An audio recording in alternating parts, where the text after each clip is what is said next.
Hello! అందరికీ బక్రీద్ శుభాకాంక్షలు. మేమైతే ఎప్పుడు పర్సనల్‌గా చూడలేదు బక్రీద్‌ని ఎట్లా సెలబ్రేట్ చేసుకుంటారో. నార్మల్లీ ఏ ఫెస్టివల్ అయినా ఫుడ్‌తోనే గదా!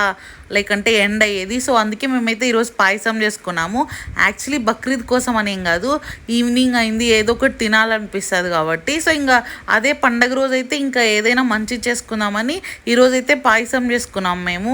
మంచిగా సింపుల్‌గా చాలా చాలా సింపుల్‌గా చేసుకున్నాము. ఏం పెద్ద హడావిడి లేకోకుండా పెద్ద పెద్ద ప్రాసెస్‌లన్నీ ఏం లేకోకుండా.